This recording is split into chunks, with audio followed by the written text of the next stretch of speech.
paciente la saturación. Con esta prueba detectamos aquellos pacientes que están con disnea, pero con AGA aparentemente con buena oxigenación, pero que puestos al esfuerzo cae la saturación de oxígeno. Entonces ellos están indicados a empezar a hacer uso del oxígeno nocturno y condicionar el esfuerzo. El último, como le digo, es un dosaje de alfa-1-angiotensina de laboratorio, pero no, pues, tiene utilidad clínica. Entonces, el EPOC ha venido teniendo varias clasificaciones en cuanto a su severidad. Después lo pueden revisar con calma, no nos interesa lo último. Después, en 2004, quedó esta clasificación que es la que todavía sigue, en estadios 1, 2, 3, 4, leve, moderado, severo, muy severo. Pero en todos ustedes van a ver esto, que ese cociente famoso, apréndanselo, ese cociente en todos es menor del 70%. ¿Okay? Lo que da la diferencia es el valor del BEF1. El leve todavía tiene un BEF1 mayor del 80%, el moderado está entre 50 y 80, el severo entre 50 y 30. El muy severo, que ya está lindando con ese 25% que vieron en esa línea de los fumadores y no fumadores, por debajo de 25 muertes. Entonces, este es un estadio muy severo. ¿Okay? Sigamos. ¿Ustedes tienen otra clase después de esto? Vale. ¿A qué hora usan? A las 4:30, tenemos que acabar. Bien, los aspectos básicos para el tratamiento de la EPOC: evaluar, supervisar la enfermedad, reducir factores de riesgo, tratamiento de EPOC estable y tratamiento de exacerbaciones. Prevenir progresión de enfermedad, aliviar síntomas, mejorar tolerancia al ejercicio, mejorar el estado general, prevenir y tratar complicaciones, prevenir y tratar exacerbaciones, reducir la mortalidad. Reducir factores de riesgo, exposición al humo del tabaco, alcohol, sustancias químicas, contaminación. Esto previene quienes todavía no tienen el EPOC y reduce la progresión de la enfermedad en aquellos que lo tienen. Abstención del hábito de fumar es la intervención más simple y más rentable, la más económica para reducir el riesgo del EPOC. Si es posible, tratamiento de la dependencia del tabaquismo. Ninguno de los medicamentos que existen para el tratamiento de la EPOC ha demostrado reducir pérdida progresiva de la función pulmonar a largo plazo. Eso es lo distintivo de esta enfermedad. Entonces, la medicación que existe es para aliviar síntomas y controlar las complicaciones. Los broncodilatadores desempeñan un papel central en el tratamiento del EPOC. Se pueden administrar a demanda o regularmente según horario para prevenir o reducir los síntomas. Esto obviamente de acuerdo a la severidad. Si el EPOC es leve y el paciente tiene síntomas esporádicos, se puede utilizar entonces los broncodilatadores en forma a demanda. Si la severidad es mayor, tendría que utilizarlos en forma permanente. Los broncodilatadores son los beta-2 adrenérgicos de acción corta, los anticolinérgicos, la teofilina y la combinación de uno o más de estos. Los broncodilatadores de acción prolongada en realidad son los más convenientes, son los modernos. Está establecido de que son los que mejor controlan la enfermedad, pero lamentablemente son los más caros. ¿Okay? Entonces, los broncodilatadores y los anticolinérgicos clásicos son entre los beta-2 adrenérgicos el salbutamol, el Ventolin, ¿no? Se efecto dura solamente 4 o 6 horas, por eso hay que utilizarlo según esta área. Y en los anticolinérgicos, el bromuro de tropio, el atroven, que también tiene un efecto de 4 o 6 horas. La acción prolongada ya son lo que es beta-2 adrenérgico, el salmeterol, y lo que es el anticolinérgico es el bromuro de tiotropio. En dirección corta es el ipratropio, en dirección prolongada cada 24 horas es el tiotropio. El salmeterol tiene un efecto prolongado de 12 horas nada más. ¿Okay? Últimamente tenemos ya un beta-2 adrenérgico de acción más prolongada de 24 horas, que es el indacaterol. Ese es el último que ha salido, 24 horas, beta-2 adrenérgico. A estos medicamentos broncodilatadores, en condiciones en las que el paciente tiene cierta gravedad de la enfermedad, se le adiciona corticoterapia. De preferencia, vía inhalatoria, el más antiguo y conocido es la beclometasona, que se utiliza cada 12 horas, pero de una potencia varias veces menor a los más modernos, frente a la fluticasona, por ejemplo, que es el que está asociado al salmeterol con el nombre de Serendide, ¿no? La fluticasona es de efecto prolongado cada 12 horas. En ocasiones, cuando el paciente tiene exacerbaciones o cuadros agudos severos, hay que echar mano de los corticoides por viento venoso. Y cuando logra salir de la fase aguda, la vía oral, prednisona, hasta que podamos seguir mejorándolos y dejarlos solamente con la vía inhalatoria. Entonces, la recomendación es, en lo posible, al llegar al uso de corticoterapia por vía inhalatoria y la parenteral por la vía oral por cursos cortos, ¿ok? Por los efectos secundarios. Bien, entonces, lo último es importante, en época estable, de moderada a mayor severidad, los broncodilatadores de acción prolongada son los más convenientes.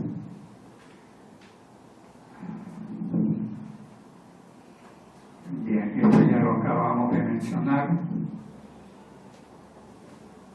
Debe evitarse el uso crónico de los corticoides por un riesgo-beneficio desfavorable e incremento de los efectos secundarios.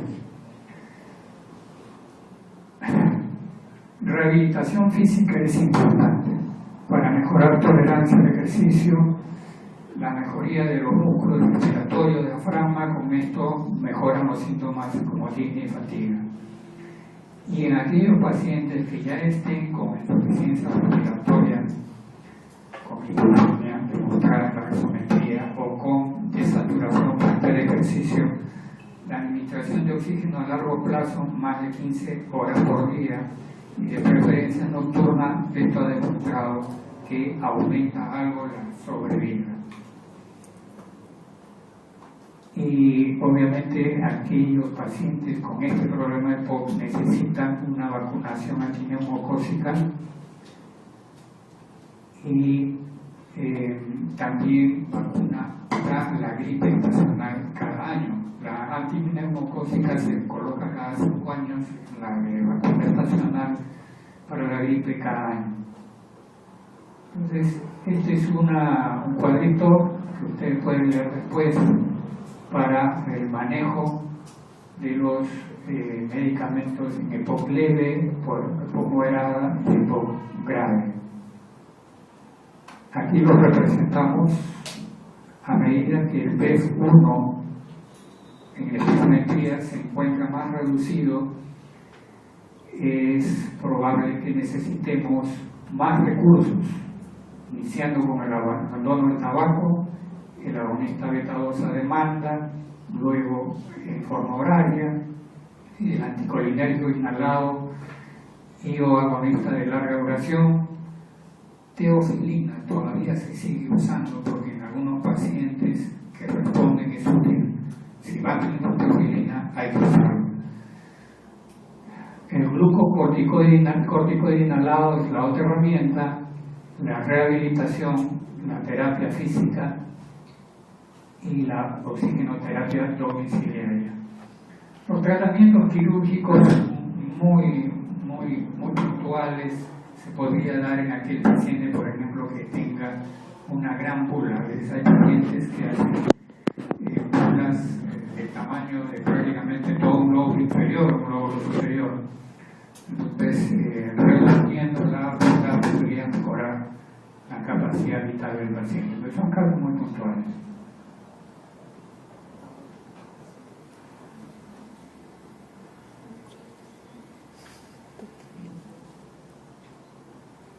EPOC exacerbado, este es otro problema.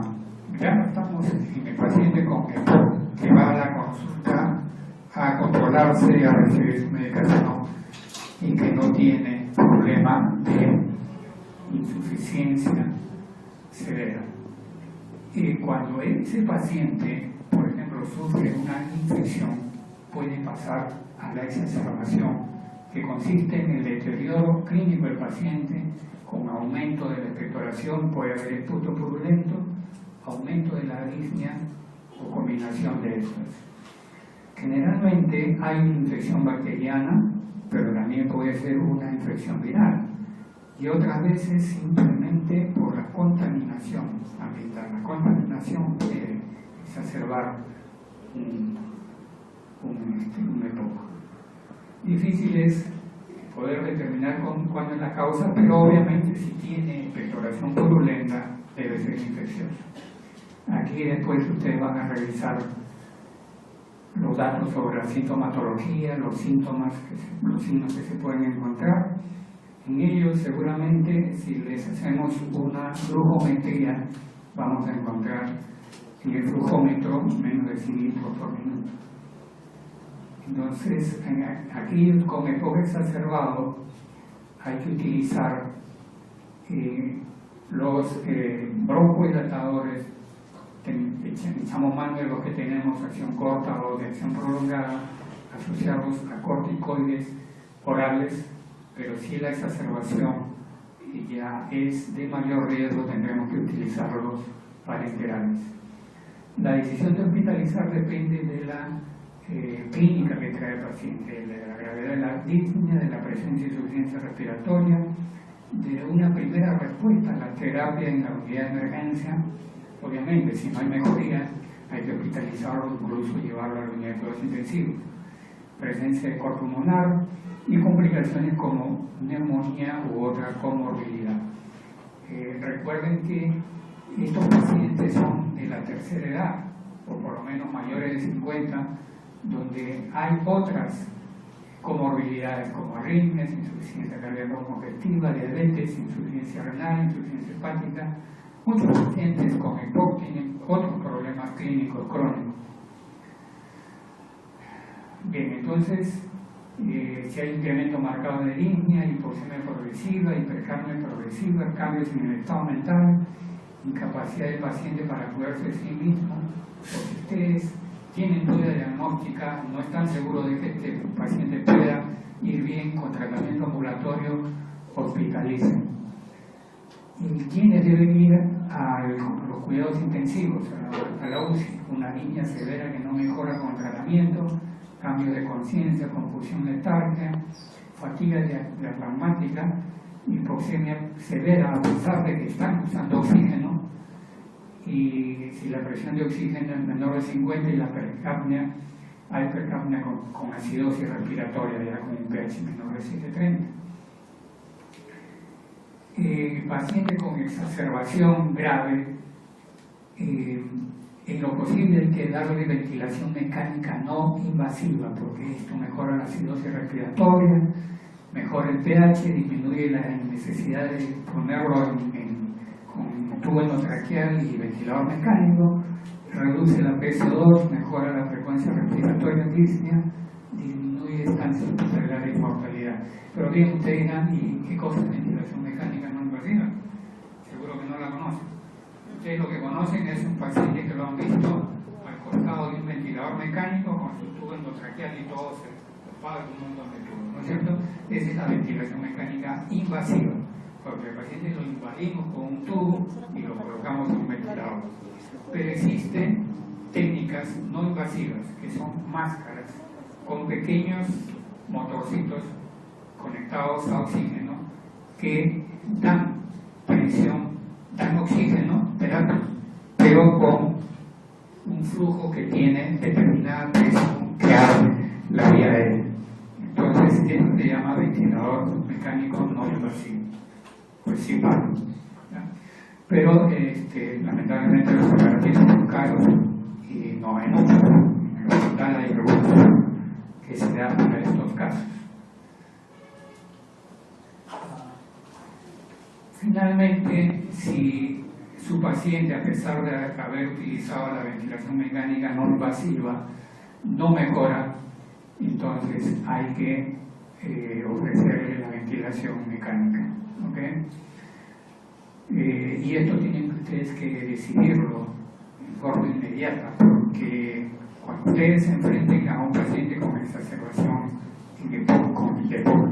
exacerbación severa, se van a dar cuenta que tienen pocos minutos para actuar, porque el paciente a veces empieza a desaturar en forma progresiva y se va a hacer respiratorio. Entonces, en resumen, el EPOC está aumentando su prevalencia y mortalidad en muchos países del mundo. El EPOC es tratable y prevenible, y de lo que se trata es de identificar pacientes y tratarlos adecuadamente con los mejores medicamentos. ¿Okay? La prevención se basa fundamentalmente en dejar de fumar, evitar contaminación y educar a la población general del peligro de continuar en el hábito del tabaquismo o la producción ambiental o laboral. ¿Okay? Bien. Ahora, todo lo que acabamos de hablar, les digo que lamentablemente es solamente una base.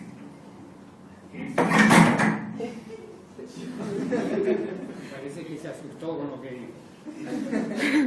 A ver. Ahí está. Bueno, sigue funcionando. Es una base. Es lo que tradicionalmente deben conocer ustedes, pero todos estos conocimientos están empezando a cambiar, porque ya desde hace algunos años se ha visto que de nada vale clasificar a estos pacientes en esta clasificación clásica que han visto ahí, 1, 2, 3, 4. Parece que hay otros factores que influyen sobre la evolución de un paciente con EPOC. Y entre esos factores están los genéticos. Entre esos factores están la facilidad con lo que hacen exacerbaciones o no. Y entre esos factores está la presencia de asma o no. Entonces, y además están las comorbilidades. Los pacientes con EPOC no son solo pacientes con EPOC, son pacientes con un montón de otros problemas. Son pacientes viejitos que tienen un montón de otras cosas. Entonces, todo lo que les acabo de poner es solamente la base para que ustedes sigan investigando y leyendo. Este cuadrito es antiguito. Ahora ya tenemos actualización del 2014. Entonces ustedes se van a ir a su internet y van a buscar con ese nombre GESEPOC, que significa Guía Española de EPOC. GESEPOC, y en la lista que salga van a marcar actualización 2014. Entonces allí van a ver otras cosas diferentes que yo no he tocado, porque ustedes primero necesitaban esto que les he informado. Entonces ahora que ustedes ya saben muy bien, porque la mayoría no se ha dormido, entonces ahora cuando busquen el GESEPOC, la Guía Española, la actualización 2014, van a ver otras cosas, otros conceptos, pero ahora ahora lo van a poder entender con todo lo que acabamos de hablar. ¿Okay? Entonces, para el examen, espero que lean su SPOC actualización 2014 que realizada con otra gente. ¿Ya? ¿Preguntas? ¿Qué nos quedó claro? Una pregunta respecto al tabaquismo, el principal daño que hace por la vía con esta inhalatoria por la combustión. El tabaquismo produce tanto daño en la vía aérea, inflamación crónica y bronquitis crónica. Es clásico escuchar la bronquitis del fumador, ¿verdad? Pero también produce daño en el tejido elástico del pulmón. Entonces, hay pacientes fumadores que hacen bronquitis crónica, hay pacientes fumadores que no hacen bronquitis crónica, pero hacen un terrible enfisema, obstrucción del parénquima, tratamiento de aire. Y hay fumadores que hacen ambas cosas, hacen enfisema y bronquitis crónica. ¿Okay? Entonces, el daño del tabaco es en todo el árbol respiratorio. Aparte de, tú sabes que por la nicotina y los otros elementos carcinógenos que hay cáncer de boca, hay daño coronario, hay cáncer de vejiga, cáncer de páncreas, cáncer de estómago, es decir, afecta múltiples órganos, ¿no? Pero en el aparato respiratorio afecta tanto la vía aérea como el tejido elástico pulmonar. ¿Otra? ¿Más? Todavía tenemos 10 minutos antes que vengan los del examen. ¿Están seguros que han comprendido? A ver. La diferenciación entre el asma y el EPOC es por historia clínica y la confirmación es spirometría. Si mejora el 12%. Entonces, todo paciente con problemas de obstrucción bronquial necesita tener una espirometría y con ella vamos a ver si el problema se trata de un asma o un EPOC. El asmático tendrá una respuesta frente al broncodilatador y mejorará su pulmón en más de 12% y más de 200 centímetros cúbicos. Mientras que el EPOC puede tener un poquito de broncodilatación, pero menos del 12%, o sea, una broncodilatación no significativa, o a veces no tiene ninguna respuesta. ¿Okay? Entonces, ahí está la diferencia entre el EPOC y el asma. ¿Okay? Si en la prueba espirométrica no hubiese respuesta broncodilatador, ¿cómo se fundamentaría el tratamiento? Bien. Precisamente tu pregunta es buena para lo siguiente. Hay un dicho que dice una golondrina no hace verano, ¿no es cierto? Entonces, cuando hablamos de que la espirometría es diagnóstica, generalmente estos pacientes no han tenido una sola espirometría. Como son pacientes crónicos en un proceso de diagnóstico, han tenido 2 o 3 espirometrías, generalmente.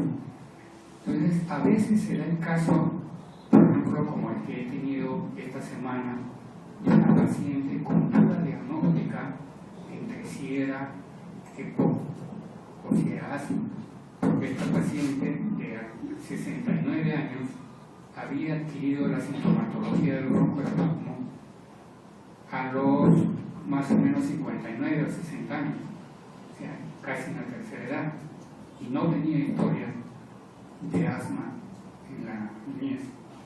Las primeras 12 espirometrías que tuvo, en la primera espirometría no solo no hubo mejoría, sino que hubo deterioro, o sea, un efecto contrario. En vez de haber broncodilatación hubo mayor espasmo, pero por algunas unidades. Meses después tuvo otra espirometría y en esta solamente aproximadamente una mejoría de 2 o 3 unidades. La tercera espirometría, que es la última que he visto, tiene una mejoría del 40%, 40 y 44% en los valores del P1. Esa última espirometría es la que hace el diagnóstico del asma de inicio adulto. ¿Okay? Hay un asma que se adquiere en la adultez, que es un asma de un diagnóstico más severo. ¿Okay? Entonces, como te decía, en el transcurso del diagnóstico a veces se necesita más de una espirometría para poder hacer el diagnóstico, porque todo depende del cuadro clínico en el que se encuentre el paciente. Si un paciente se encuentra con un cuadro clínico de un broncoespasmo muy severo, y por ejemplo con infección bronquial, probablemente no responda muy adecuadamente, pero cuando se logra controlar los factores accesorios que están dando ese broncoespasmo, se puede conseguir mayor reversibilidad. Entonces, como en este caso que te cuento, en esta paciente, después de salir varios meses de un cuadro muy severo, se alcanzó una reversibilidad del 40 y 44% en todo el volumen, cosa que no hubiera ocurrido en el estudio, porque el estudio tiene una remodelación de la vía aérea hacia la fibrosis de esta vía aérea que le es imposible que pueda invertir en forma significativa. Entonces, por eso es que hay algunos pacientes con esto que cuando se le hace una espirometría resulta que no mejora nada. Bien observado, porque le vamos a dar los relatadores si no mejora nada. Porque le damos los relatadores porque el paciente sí siente que cuando los usa puede respirar mejor. Entonces, eso nos indica, mejor dicho, que las pruebas hay que darle su utilidad en el momento clínico que tiene el paciente e interpretarlo adecuadamente. Es posible que en otros momentos del día o en otros días, si le hacemos una segunda espirometría de ese paciente, va a tener un poquito de mejoría, que no lo alcanzó en la primera. Y a veces también son condiciones del esfuerzo que hace el paciente para la prueba. A veces no hacen una prueba adecuada porque no la componen bien, porque son viejitos, hay una serie de razones, ¿no? Entonces, la prueba sí es útil, es el gold estándar, pero hay que darle una interpretación adecuada. ¿Okay? ¿Otra pregunta? Bueno, pues ahora sí creo que acabamos.